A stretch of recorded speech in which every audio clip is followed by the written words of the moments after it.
Hello friends, सब लोग कैसे हैं। उम्मीद करते हैं आप लोग ठीक होंगे, आप लोग हेल्दी होंगे। फ्रेंड्स, आज हम बात करेंगे एग्रो फॉरेस्ट्री के बारे में। जैसा कि आप ये टर्म से आपको पता चल रहा है कि एग्रो ये एग्रीकल्चर से लिया गया है और फॉरेस्ट्री फॉरेस्ट से लिया गया है।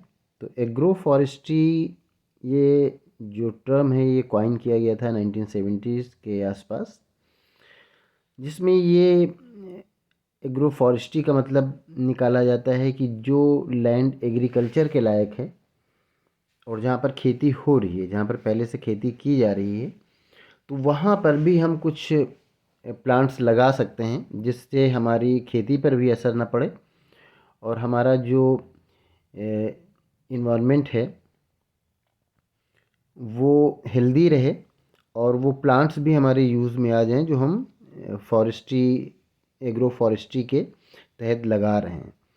तो ये आप देख रहे हैं, ये गेहूं का खेत है और ये पूरे एरिया में इधर गेहूं बोया हुआ है और बीच बीच में इसमें इस तरह से प्लांट लगा दिए गए हैं। एग्रो फॉरेस्ट्री में वैसे बम्बू का प्लांट लगाया जाता है, पाम लगाया जाता है, बहुत सारे श्रब्स लगाए जाते हैं।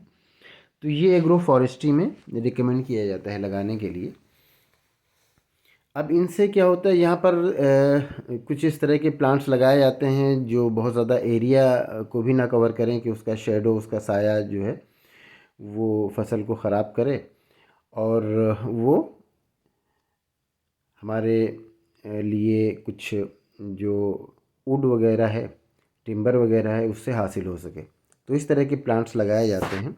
अब यहाँ पर जो लगाया गया है वो यूकेलिप्टस लगाया गया है। हालांकि यूकेलिप्टस कोई अच्छी चॉइस नहीं है किसी भी खेत में ऐसी जगह लगाने के लिए जहाँ पर पहले से फसल उगाई जाती हो। लेकिन आम तौर से इसको इसलिए लगाया जाता है क्योंकि ये ज़्यादा एरिया नहीं लेता है, ज़्यादा जगह नहीं लेता है।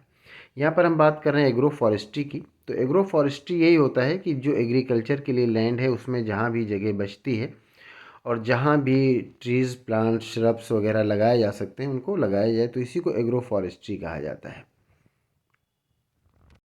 तो एग्रो फॉरेस्ट्री से जो लैंड होता है वो दो यूज़ में आ जाता है। एक तो ये होता है कि उससे वो हमें क्रॉप भी मिल जाती है और एक जो खेत की मेड़ वगैरह होती है वहाँ पर जो जगह होती है तो वहाँ पर दूसरे कोई ट्रीज़ या श्रब्स लगा दिए जाते हैं तो उनसे हमें फ्रूट भी मिल सकता है, या अगर हम कोई टिम्बर वाला प्लांट लगाते हैं तो हमें टिम्बर मिलता है और उससे एक तरह से जो लकड़ी तो मिलती है और अगर उससे देखें तो कैश क्रॉप की तरह भी उसको हम यूज़ कर सकते हैं कि उन प्लांट्स को काट करके फिर उन्हें बेच करके उनसे कैश हमें हासिल होता है। तो इस तरह से कैश क्रॉप का भी काम करता है। हालांकि कैश क्रॉप दूसरे होते हैं। कैश क्रॉप तो ये होता है कि आप किसी फसल को इसलिए लगाएं कि वो फसल आप बाद में उसको मार्केट में बेच लेंगे और उससे आपको पैसे मिल जाएंगे। जैसे गन्ना वगैरह है, तो गन्ना लोग इसीलिए लगाते हैं, या पेपरमिंट है वो इसीलिए लगाते हैं कि उसको बेच के कैश हासिल कर लेंगे। तो उसको कैश क्रॉप कहा जाता है। कोई भी शुगर केन या पेपरमिंट इसलिए नहीं लगाता कि उसको पूरा यूज़ करेगा। जैसे फसल धान गेहूँ लगाता है तो इसलिए लगाता है कि वो उसको खुद भी यूज़ करेगा। लेकिन जो शुगर केन है या पेपरमिंट है उसको खुद यूज़ नहीं करता, बल्कि वो ले जाके आगे सप्लाई करता है, बेच देता है और उसे कैश मिल जाता है और फिर बाकी काम ये दूसरे लोग करते हैं उसको, जो शुगर केन का और या पेपरमिंट का काम जो इंडस्ट्री वाले होते हैं वो करते हैं। तो उसको कैश क्रॉप कहा जाता है। लेकिन यहाँ पर जो फसल, जो ट्री वगैरह लगाया जाता है, इसको भी एक कैश क्रॉप की तरह ही यूज़ किया जाता है जो कि एग्रो फॉरेस्ट्री के तहत लगाया जाता है।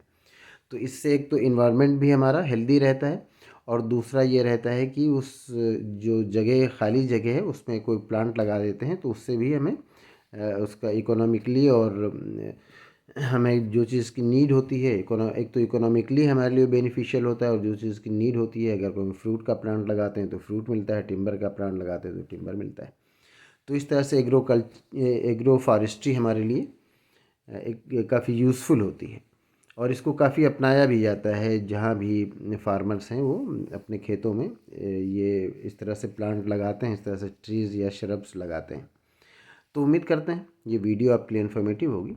Thank you.